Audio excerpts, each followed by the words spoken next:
अस्सलाम वालेकुम, welcome back to my channel. कैसी मेरी यूट्यूब फैमिली? आई होप आप लोग बिल्कुल ठीक होंगे। अल्हम्दुलिल्लाह हम लोग भी बिल्कुल ठीक ठाक और फिट फाट हैं। भाई सबसे पहले तो घर की सफाइयाँ हुई और सफाइयाँ वही जो रोज़ाना होती हैं। हालांकि एक दिन पहले मैंने आपको बताया डीप क्लीनिंग हुई है, सब कुछ हुई है भाई, हर काम घर का हुआ है। लेकिन वही बात के घर में जितना भी काम करवा लो कुछ ना कुछ रह ही जाता है। ये मॉस्किटो स्टैंड ये मुझे भूल गया था। आप यकीन करें जब मैंने इसको साफ़ करवाया और इसकी प्लेट निकलवाई कि इसको मैं साफ़ कर लूँ, इसको खाली करवा दूँ, यकीन करेंगे इतना भरा हुआ था, इतना भरा हुआ था, ऐसे लग रहा था जैसे कि बस जाल बिछा हुआ है मच्छरों का। इतने मक्खी मच्छर मरते हैं, पता ही नहीं चलता है कि भाई, हालांकि ये ऑन होता है, हमें आवाज़ें आ रही होती हैं पटाख पटाख की, हालांकि दरवाजे बंद होते हैं, हमारे जाली वाले दरवाजे लगे हैं, लेकिन फिर भी पता नहीं भाई कहाँ से क्या कुछ आ जाता है। इसको साफ़ करवा के ना मुझे ऐसे लगा जैसे कि मेरा दिमाग का ना बोझ हल्का हो गया। मुझे अफसोस ये है, जल्दी जल्दी में मैंने इस ट्रे को ना साफ़ करके बॉक्स में जो डस्टबिन थी ना उसमें डाला। मुझे था कि मैं इसकी वीडियो बनाऊँ, लेकिन मैं फेंक चुकी थी। इतना मुझे अफसोस हुआ, मैंने कहा मैं आप लोगों को भी दिखाती कि इसके हालात चेक करें। हालांकि ये साफ़ होता है, लेकिन फिर भी इतने मच्छर मक्खी इसके अंदर आए हुए थे, पता नहीं कहाँ से आ जाते हैं। खैर थैंक गॉड ये भी साफ़ हो गया। हर चीज़ फ़िलहाल तो भाई घर की हर चीज़ साफ़ हो गई है और जहन जो है ना वो बिल्कुल पुरसुकून हो गया है, शुक्र अल्हम्दुलिल्लाह। मेरा ख्याल है हर लेडी, हर घर की औरत ऐसी है ना। यानी कि जब घर में काम हो जाता है ना तो एक सुकून हो जाता है दिमाग के अंदर, आप पुरसुकून हो जाते हैं कि शुक्र अल्हम्दुलिल्लाह कुछ अरसे के लिए हर चीज़ नीट क्लीन हो गई है। इस डेंगी मच्छर ने इतना खौफनाक माहौल फैला दिया है ना कि मैं तो यकीन करें इसको ऑफ ही नहीं करती, मैं इसे चलाए रखती हूँ। मक्खी मच्छर कुछ भी है ना, बस जो चीज़ भी है वो मरती रहे, साथ के साथ कुछ रह ना जाए घर के अंदर। इसके अंदर इतनी डस्ट थी, मतलब डस्ट नहीं, वो मच्छर मक्खियों का एक जंजाल पूरा था। यानी ऐसे लग रहा था कि मच्छरों का वीआईपी होटल बना हुआ है, यकीन करें। इतना ज़्यादा फैला हुआ था, जैसे कभी ज़मीन पे घास लगी हुई होती है और एकदम से बड़ी हुई फील होती है ना, बिल्कुल इसी तरह इसके अंदर पूरा ये इसकी जो प्लेट थी ना भरी हुई थी। खैर जी शुक्र अल्हम्दुलिल्लाह। इस सफाई सफुई के बाद मेरे बेटे ने बोला कि मामा मुझे जो है ना कुछ खिला दो, बना दो, मुझे भूख लगी हुई है। तो पहले तो मैंने सोचा मैं क्या बनाऊँ, कुछ समझ नहीं आ रही थी। फिर उसने जो मुझे बोला कि मामा आप ऐसा करो, मुझे मूली का पराठा बना दो। खैर जनाब, माँ को बच्चा कहे कि मैंने ये चीज़ खानी है, ऐसा तो हो ही नहीं ना सकता कि माँ ना बनाए। मैंने फटाफट से 2-3 पेड़ों का आटा गूंदा और अभी फ़िलहाल तो एक ही पराठा बनाना था क्योंकि उसी ने खाना था। तो बस एक मूली को मैंने कद्दूकश किया, बड़ा मज़ेदार सा मसाला बनाया मूली वाला, और बस अब ये मैं इसके अंदर भर रही हूँ। मज़ेदार मूली वाला पराठा बनाऊंगी और दूंगी जनाब अपने बेटे को दही के साथ। मैंने वो जो एक पेड़ा लेके जिसमें ये बनाते हैं ना मूली वाला पराठा, मैं उस तरह कभी नहीं बनाया, मुझे आता ही नहीं है बनाना। कभी ट्राई करूँगी वैसे मैं। तो मैं इसी तरह 2 बेल के ना पेड़े, तो मैं बारीक बारीक से, बिल्कुल छोटे छोटे से, तो बीच में लगा के ये मसाला, तो फिर मैं पराठा बनाती हूँ। क्रिस्पी सा बनाती हूँ, बड़े मज़े का बनता है। तो जनाब ये देखें जी, मज़ेदार सा बारीक सा क्रिस्पी सा पराठा भी बनेगा। अभी आप देखेंगे जब मज़ेदार सा बनेगा ना, मैं आपको दिखाऊंगी। भाई ये जो मूली का पराठा है ना, ये तो सर्दियों की सौगात है। जब मूलियाँ आती हैं ना तो ज़्यादातर घर में मूली के पराठे ही बन रहे होते हैं। सर्दियों में बड़ा मज़ा आता है इसको खाने का।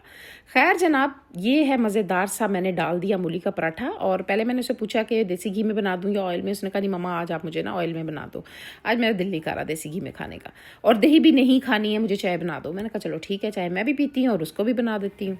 खैर जनाब, ये मैं अब बनाकर तो उसको दूंगी। और मैंने आज ना 1-2 काम करने थे बाज़ार जाकर, और मुझे था कि मैं वो करके फटाफट से वापस आ जाऊं, क्योंकि आज मुझे घर में और भी काम थे। आज मेरा दिल कर रहा था कि कोई मीठी सी चीज़ बनाऊं, क्या बनाऊं, कुछ समझ नहीं आ रही थी। जब सर्दियाँ आती हैं ना, कुछ ना कुछ जहन में चल रहा होता है कि कुछ ना कुछ बना लिया जाए जो घर में पड़ा हुआ हो। कोई भी आए मेहमान तो कोई टेंशन ना बने, क्योंकि सर्दियों में कुछ भी बनाओ ना तो ख़राब नहीं होता।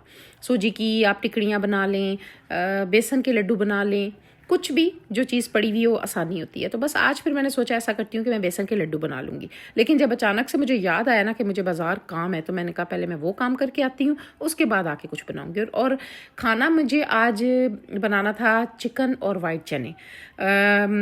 चने जो है ना वो भीगे हुए थे, और साथ मैंने उनको सुबह के टाइम ना रख के तो बॉयल भी कर लिया था। और अब ज़्यादा काम नहीं रह गया था, सिर्फ चिकन को मैंने मसाला वगैरह बनाना था, और साथ ही बीच में मैंने जो है ना उसके चने डाल के तो बस बना लेने थे। इसलिए मैंने सोचा कि चलो मैं बाज़ार के काम भी कराऊंगी।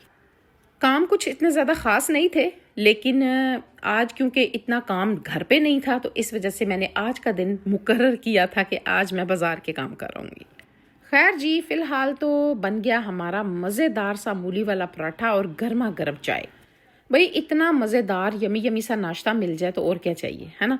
तो बस मैंने अपने बेटे के साथ बैठ के चाय पी और उसने नाश्ता किया, और जब उसने नाश्ता कर लिया तो मैंने बोला कि मैं बाज़ार जा रही हूँ, और मैं बड़ी आज खुश थी। अब आप सोचेंगे कि ये बाज़ार जाते हुए इतनी खुश क्यों है? भई मैं खुश इसलिए थी कि तकरीबन 2-3 हफ़्ते हो गए मेरे कुछ ना ड्रेस पड़े हुए थे टेलर के पास, और मेरा जाना बिल्कुल भी नहीं हो रहा था कि मैं वो उठा के ले आऊँ। और मुझे ये भी था कि अब गर्मियाँ जा रही हैं, जो मैं सिलने के लिए दे दी हैं वो पहनूंगी कब मैं? तो रोज़ाना ही सोचती थी आज जाऊंगी, कल जाऊंगी, आज जाऊंगी, कल जाऊंगी, लेकिन मेरा जाना बिल्कुल भी नहीं हो रहा था क्योंकि टाइम ही नहीं मिल रहा था निकलने का। अल्लाह अल्लाह करके अब मुझे टाइम मिला, तो इस वजह से मैं खुश थी कि शुक्र है मैं अपने कपड़े उठा लाऊंगी। असल में ना टेलर की शॉप पे जाते हुए पैदल जाना पड़ता है, और मुझे ये भी टेंशन होती है अब वो इतनी दूर चल के जाऊंगी, फिर वो दिमाग मुझे अपना सेट करना पड़ता है कि मैंने किस दिन जाना है, और मैं बस जो है ना ये काम करके आना है। कुछ काम ऐसे होते हैं जो करते हुए ना मुझे बड़ी अच्छी होती है कि बाज़ार जाना है, फिर ये काम करना है, फिर टेलर को कपड़े देने हैं, वहाँ से उठाने हैं, बस ये काम जो है ना मुझे बड़े जो है ना वो थका देते हैं, लेकिन ज़ाहिर है करने भी पड़ते हैं, आपने जाना भी है। तो इस वजह से जनाब अब निकले हैं, और ये जनाब हमारे सरगोदा में ईगल, खूबसूरत सा ईगल लगा हुआ, इतना प्यारा लग रहा था, तो मैंने सोचा मैं आप लोगों को दिखाऊं कितना खूबसूरत लग रहा है ना। भाई शहीनों का शहर है तो उसमें ईगल तो होना चाहिए था ना है ना जी। अच्छा जी, मैं आपसे कह रही थी, खैर यहाँ पर जब मैं पहुंची तो मैं सोच रही थी इतना रश क्यों लगा हुआ है, समझ नहीं आ रही थी रश क्यों है। जब मैंने ऊपर देखा तो बेबी केयर यहाँ पर एक हमारे बाजार में शॉप है, आप यकीन करें उस पर आग लगी हुई थी। यानी अंदर पता नहीं कितनी आग थी कि वो अभी बुझा चुके थे, और सारा धुआं ही धुआं निकल रहा था। पता नहीं कितने बुरे हालात थे अंदर के, कुछ लोग ऊपर चढ़े हुए थे, कुछ जो है ना आवाज़ें दे रहे थे। आई डोंट नो कि अंदर क्या हुआ, कैसे आग लगी, कुछ पता नहीं, लेकिन यकीन करें बहुत बुरे हालात थे। आगे बिल्कुल नहीं जाने दे रहे थे, पुलिस भी खड़ी हुई थी, 1122 वाले भी खड़े हुए थे, आग शदीद लगी हुई थी, धुआं निकल रहा था, और बुझाने वाले आग बुझा रहे थे। बस यकीन करें बड़ा डर लगा मुझे देख के ना। बस अल्लाह ताला अंदर हिफाजत करे बंदों की, इंसानों की जो अंदर थे, कोई जानी नुकसान ना हुआ हो। बाकी चीज़ें तो आ जाती हैं, लेकिन ये जो इंसान की जान है ना ये वापस नहीं आती है। बस अल्लाह ताला खैर रखे, हर तरफ खैर वाफियत रखे, कुछ ना हुआ हो। बहरहाल मैं मुड़ के वापस आ गई थी, और फिर वो जो काम मैं करने गई थी वो नहीं हुए। इसलिए कहते हैं कि जो आपने सोचा हुआ है ना, ज़रूरी नहीं है कि वैसा हो भी जाए। खैर जनाब, अब मैं फ्री थी तो मुझे समझ नहीं आ रही थी मैं क्या करूं, और स्टार्ट में आपको बताया मैंने कि मेरा दिल कर रहा था कुछ मीठा बनाऊं, तो बस फिर मैंने सोचा ऐसा करती हूँ बेसन के लड्डू बनाती हूँ। मज़ेदार से यमी यमी से बेसन के लड्डू, चांदी के वर्क मैंने मंगवाए हुए थे एक दिन पहले, तो इसलिए आज मैंने सोच रखा था कि मैंने बनाने आज बेसन के लड्डू। आप लोग कहेंगे तो मैं आप लोगों को रेसिपी दे भी दूंगी। मैंने रेसिपी इसलिए नहीं दी कि फ़िलहाल मैं लड्डू ही बना देती हूँ, अगर आप लोग कहेंगे तो ज़रूर दे दूँगी। ठीक है जी, ये बन गए मज़ेदार से लड्डू, और इतने ये मज़े के बने थे ना, यकीन करें कि क्या बताऊँ मैं आपको, बहुत यमी बने थे। देसी घी में मैंने बनाए थे और यमी।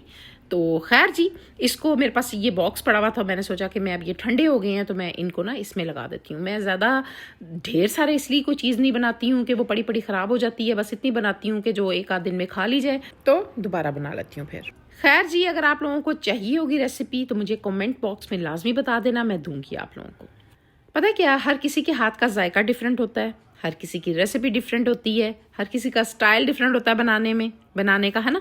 तो मेरी बिल्कुल डिफरेंट रेसिपी है। बहुत यमी यमी ये लड्डू बने थे, और खाने में बहुत मज़े के थे, यकीन करें, इंतहाई इजी रेसिपी। चलें जनाब, अब मैं फ़्रेश होकर दोबारा से आ गई हूँ किचन में, और रेस्ट किया था 10-15 मिनट का मैंने बस। उसके बाद मैं दोबारा से आ गई, और अब बना रही हूँ मैं मज़ेदार से चिकन चने। मैंने जो ये चिकन चने हैं आज बिल्कुल डिफरेंट स्टाइल में बनाए हैं। मैंने सोचा कि आज मैंने टमाटरों में नहीं बनाने, मैंने दही में बनाने हैं। अच्छा, ये पता कैसे बने थे? जैसे बाज़ार के चिक्कड़ छोले होते हैं ना, बिल्कुल वैसे बने थे खैर मैंने इसमें क्या किया था कि मैंने प्याज ब्राउन किए, उसमें मैंने साबुत गरम मसाला डाला, और साथ चिकन डाल के, नमक डाल के अच्छे से मैंने इसको भून लिया। जब चिकन का कलर चेंज हो गया, ब्राउन हो गया, तो बस इसमें और कोई ख़ास चीज़ नहीं डाली, सिर्फ मैंने लहसुन, अदरक और हरी मिर्चों को ग्राइंड करके मैंने इसमें डाल दिया, और 10-15 मिनट मैंने फिर दोबारा भुनाई की। और जी इसमें मैंने इस टाइम जो डाला है वो पिसा हुआ गरम मसाला डाला है और कुछ बेसिक मसाले डाले थे जैसे कि हल्दी और मिर्च। बस इसमें मैंने अच्छे से भुनाई की और साथ मैंने तकरीबन 1 प्याली के बराबर ना इसमें दही डाल के ना तो अच्छे से फिर दोबारा भून लिया था। और मैंने टमाटर वगैरह इसमें कुछ भी नहीं डाला। हाँ ये था कि इसके अंदर जो कलर था ना वो मैं नहीं चाह रही थी कि रेड रेड आए, क्योंकि मैं चाह रही थी जो बाजारी चने होते हैं ना बिल्कुल वैसा आए, इनकी जो कलर है ना वैसा आए, यानी कि ब्राउन ब्राउन सा। और वाकई ही वैसा बना था। और मेरे हस्बैंड जब खाया ना तो उन्होंने बोला कि लग रहा है जैसे बाजार से आए हुए ये चने ना। तो मैंने बोला कि मैंने हाँ जी ऐसे ही बनाने की कोशिश की है कि ये घर के वाला जो शक्ल है ना वैसी ना बने, रेड रेड सी ना। तो खैर यहाँ पर मैंने थोड़ा सा चनों का पानी लिया, इसमें डाल दिया। भूनने के बाद मैंने ढक्कन लगा दिया था थोड़ा सा चिकन गल जाए, क्योंकि चने आगे ही गले हुए थे।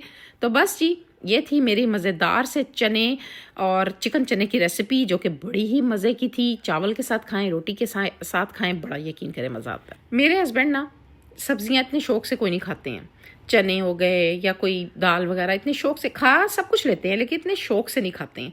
यकीन करें उनको भी ये जो रेसिपी थी ना बड़ी पसंद आई। उन्होंने कहा वाकई भाई ये चिकन चने बड़े मज़े के बने हुए।